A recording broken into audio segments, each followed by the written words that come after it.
BJP ये कह रही है कि जो मुंगेर में बाबा साहब डॉक्टर अम्बेडकर की मूर्ति का उद्घाटन करना था वो राहुल गांधी ने नहीं किया है, तो डॉक्टर अम्बेडकर विरोधी हो गए राहुल गांधी।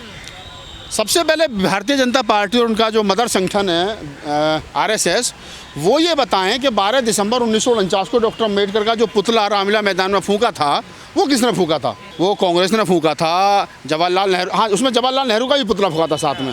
जवाहरलाल नेहरू और डॉक्टर अम्बेडकर का दोनों का पुतला फूंका था, तो वो किसने फूंका था? कम से कम आरएसएस और बीजेपी के लोग तो ये ना कहें कि कौन अम्बेडकर विरोधी और कौन अम्बेडकरवादी है। अरे आरएसएस ने 12 दिसंबर 1949 को दिल्ली के रामलीला मैदान में बाबा साहब का पुतला फूंका हो, जो आरएसएस 52 साल तक अपने कार्यालय पर तिरंगा झंडा ना फहराती हो, जो आरएसएस ये कहती हो कि ये जो भारतीय संविधान है इसमें भारत के मिजाज का कुछ नहीं है, जिस आरएसएस ने बाबा साहब डॉक्टर अम्बेडकर को जीवित रहते हुए हीन जाति लिखा हो अपने अखबार में, वो आरएसएस और वो बीजेपी ये कह रही है कि राहुल गांधी ने अपमान कर दिया, राहुल गांधी डॉक्टर अम्बेडकर विरोधी हैं। भाई तुम कौन हो? तुम कौन हो? कौन है बीजेपी? इस घटना से तो लगेगा ना, देखिए लोगों को ठेस पहुंचेगी। जब राहुल गांधी का नाम था प्रोग्राम पहले से, मैं वहीं आ रहा हूँ गजेंद्र जी, मैं वहीं आ रहा हूँ, आप ही के सवाल पे आ रहा हूँ कि पहले तो बीजेपी और आरएसएस ये बताया कि बीजेपी और आरएसएस हैं कौन, इस बात को बताने के लिए कि कौन राष्ट्रभक्त है, कौन राष्ट्रभक्त नहीं है, कौन अम्बेडकरवादी है, कौन अम्बेडकरवादी नहीं है। कम से कम इतना तो तय है कि बीजेपी और आरएसएस जो है वो बिल्कुल भी ना तो राष्ट्रभक्त हैं और ना अम्बेडकरवादी है ना संविधानवादी है। ये एक लाइन में तय हो जाता है। अब मैं आता हूँ आपके सवाल के जवाब पे। आपने कहा कि राहुल गांधी वहाँ वो नहीं कर पाए जो उनको उद्घाटन करना था, तो पूरी तह तक जाना चाहिए। पहली बात तो वो रोड से 500 मीटर या लगभग 1 किलोमीटर के करीब आसपास हटके था और उनका काफिला रोड से जा रहा था, तो उस बाबा साहब डॉक्टर अम्बेडकर की मूर्ति का उद्घाटन करने के लिए राहुल गांधी को लगभग 1 किलोमीटर के आसपास अपने रूट से हटके जाना था और वो रूट की परमिशन वहाँ से उनकी जो सिक्योरिटी है उनके पास थी नहीं। तो जब सिक्योरिटी के पास क्लियरेंस ही नहीं है, कल को कोई 19-20 हादसा हो जाए तो फिर बीजेपी वाले कहेंगे देखो हमने गृह मंत्रालय ने जो है वो अनुमति नहीं दी थी और राहुल गांधी वहाँ अपनी इच्छा से चले गए और ये हादसा हो गया। तो बीजेपी ये बताए कि भाई अगर राहुल गांधी ने वहाँ जाकर के बाबा साहब डॉक्टर अम्बेडकर की मूर्ति का अनावरण नहीं किया तो उसमें बाबा साहब का कौन सा अपमान हो गया? इससे पहले राहुल गांधी जो सैकड़ों जो है जगह बाबा साहब के पैर छू चुके हैं, बाबा साहब की मूर्ति में माला पहना चुके हैं, नीली टी शर्ट पहन करके वो बाबा साहब के सम्मान के लिए संसद भवन के बाहर खड़े हो गए थे, पूरी सरकार को बाबा साहब के नाम पर घेर लिया था। तो क्या उस समय राहुल गांधी अम्बेडकरवादी नहीं थे? बीजेपी ये कह रही है उससे पीछे खान का मस्जिद पड़ी, उसमें राहुल गांधी जाते हैं, लेकिन बाबा साहब की मूर्ति का अनावरण क्यों नहीं करते? मैं बता रहा हूँ आपको, कौन मस्जिद में जाता है, कौन मंदिर में जाता है, सबको पता है।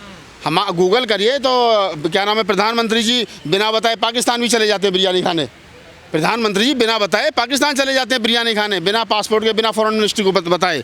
ठीक है, तो कौन कहाँ कैसे जाता है, किन हालातों में जाता है, वो सबको पता है। लेकिन हमारा सवाल ये है और उसका जवाब ये है कि राहुल गांधी के बाबा साहब डॉक्टर अम्बेडकर की मूर्ति का अनावरण ना करने से ना बाबा साहब का अपमान हो रहा है, ना दलित समाज का अपमान हो रहा है, ना कोई अम्बेडकरवादियों को ठेस लगी है। अपमान क्यों नहीं हो रहा? ये जब उनके नाम का वहाँ पत्थर लग चुका है राहुल गांधी और तेजस्वी यादव के, और उद्घाटन कर रहे हैं फिर पप्पू यादव बाद में। मैं वही बता रहा हूँ गजेंद्र भाई, आप ही के सवाल पे आ रहा हूँ कि जब ये तय हो गया कि भाई उनको पत्थर लग गया, मैंने सपोज करो आपको परमिशन दे दी गजेंद्र भाई मैं आपके घर खाना खाऊंगा, आपने खाना बना लिया और मेरी इच्छा है कि मैं आपके घर जाकर के खाना खाऊं, लेकिन मेरे घर से और आपके घर की जो दूरी है वहाँ तक संसाधन नहीं है मेरे पास, मुझे क्या नाम है, मेरे पास इजाज़त नहीं है जाने की, तो मैं क्या करूँगा? मैं भी अपना दिल महसूस करके रह जाऊँगा, आपका भी खाना जो आप ही को खाना पड़ेगा। तो राहुल गांधी जाना चाहते थे, ये उनकी सिक्योरिटी से पता चला है और राहुल गांधी ने खुद कहा है कि मैं जाना चाहता था, लेकिन वहाँ सिक्योरिटी के पास वहाँ की परमिशन नहीं थी, इसलिए हम कोई भी ऐसा काम नहीं करना चाहते जो कल को बीजेपी उसको मुद्दा बनाया कि गैरकानूनी काम है। ये अपमान नहीं हुआ बाबा साहब? नहीं, मैं तो बिल्कुल नहीं मानता इसमें बाबा साहब को कौन सा अपमान है। पप्पू यादव सांसद है, लोकल नेता है, उन्होंने कर दिया उद्घाटन। राहुल गांधी हो सकता है 4 दिन के बाद में परमिशन लेकर के दोबारा चले जाएं।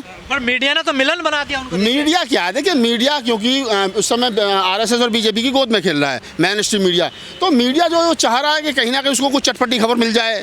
भाई जिस मीडिया ने हजारों करोड़ रुपए सिर्फ इस बात के ही लिए हो कि पप्पू बनाना है राहुल गांधी को, और वो पप्पू जो पप्पा बन गया, तो पप्पा कैसे हजम होगा जो पप्पू बनाया था?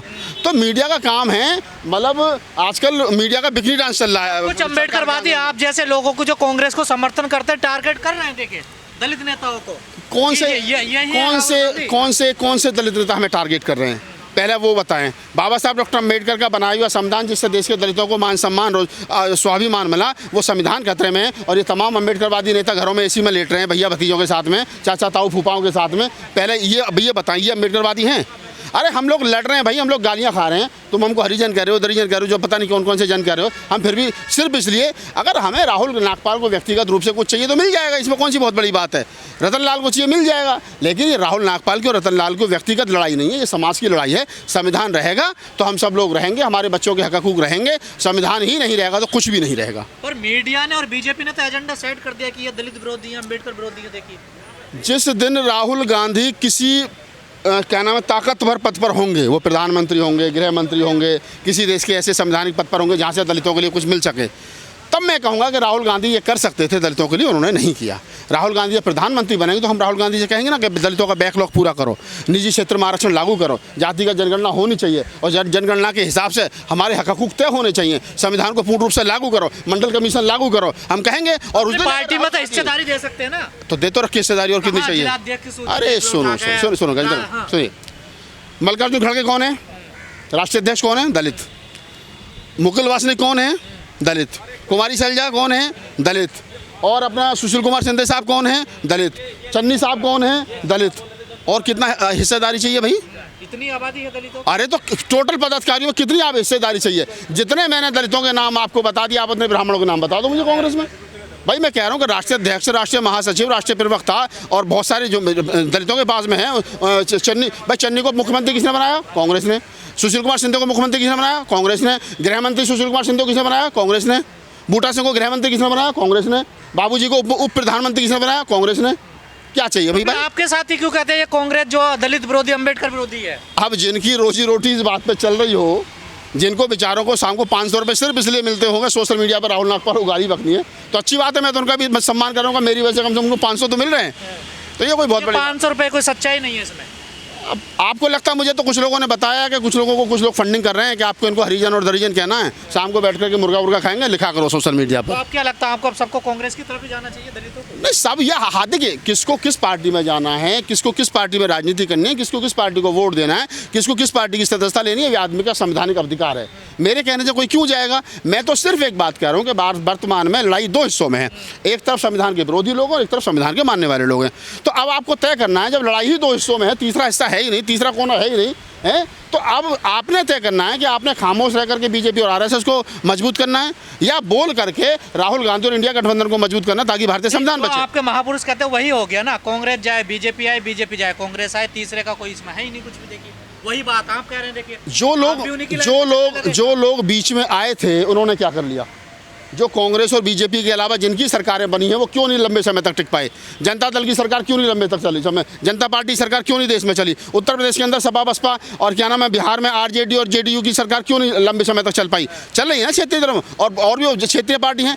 मेरा कहने का मतलब ये नहीं कि कांग्रेस जाए बीजेपी आए, मैं कह रहा हूँ कि पहले आप अपने आप को तो मजबूत कर लो। जब हमारा नेता ही हमें दिखाई नहीं दे रहा तो हम किसके साथ जाएं। भाई दलित समाज आज की तारीख में अनाथ की तरह रोड पर खड़ा है बाबा साहब के संविधान को हाथ में लेकर के, और उसका नेता कहीं दिखाई नहीं दे रहा है, तो क्या करे दलित समाज। भाई कहीं ना कहीं तो वो जाएगा ना। धन्यवाद।